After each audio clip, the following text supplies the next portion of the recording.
আল্লাহ ছাড়া এই জমিনের নিচে আর কাউকে ভয় পায় না।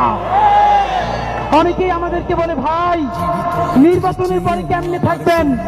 আপনাদেরকে একটা কথা বলি, যাদেরকে আপনারা বড় মাস্তান মনে করেন, এই মাস্তানেরা যদি মাস্তানি হইতো, এই মাস্তানেরা মাস্তানি কইরা হাসিনারে পতন করতে পারত।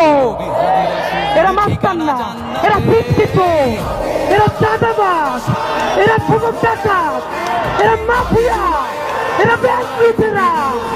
বড় অর্থে সার্বভৌমত্ব টিকিয়ে রাখার মাস্তানি করার কোন সাহস এবং শক্তি তাদের নাই। অনেকে আমাদেরকে বলে, অমুক নেতা 15 বছর লড়াই করছে, আর হাতিরা তখন কই ছিল? লড়াই যদি করলেন, আপনাদের এত ব্যাংকের ব্যবসা টিকে থাকলো কেমনে? যারা লড়াই করছে সাতক্ষীরায় আমার ভাই বোনদের বাড়ি লড়াই করার কারণে পুলিশ দিয়ে ঘুরাই দেওয়া হয়েছে। এই ঢাকায় যারা স্বাধীনতার পক্ষে দাঁড়াইছে, হেফাজতের রাত্রে মানুষের পক্ষে দাঁড়াইছে, তাদের ব্যবসা বাণিজ্য লুট করা হয়েছে।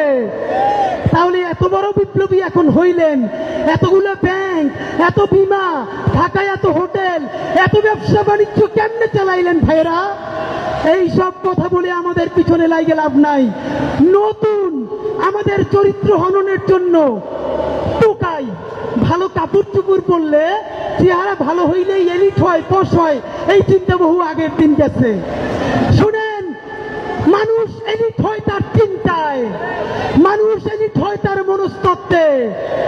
ভালো কাপড় চুপড় সব থেকে সন্ত্রাসী দুনিয়া সিনার চাইতে বেশি কেউ পড়তো না। 800 ভরি স্বর্ণ দুনিয়া সিনার ছিল, এর মানে সোনাদানা দিয়ে যদি এলিট হয়, হাসিনার চাইতে বড় কোনো এলিট নাই। নতুন এলিট সম্ভ্রান্ত, সম্ভ্রান্ত এবং সম্মানিত, এর সংজ্ঞা ঠিক করবে। কি কত সৎ, দায়িত্ব নিয়ে বলছি, চ্যালেঞ্জ করে বলছি। অনেকে বলেন আমরা নাকি সততা সেল করি। ভাইয়েরা, সততা বেচি বেচি বলতে কোনো দ্বিধা নাই। যদি সাহস থাকে আপনারাও সততা বিক্রি করে দেখান।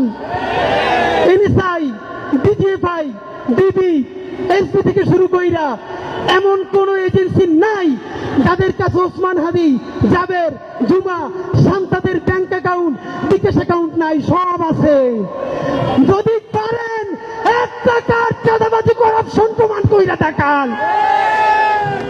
বাংলাদেশে এখন পর্যন্ত কোন মাফিয়ার এত টাকা নাই যেই টাকা দিয়ে আমাদেরকে কিনে নিতে পারবে ইনশাআল্লাহ।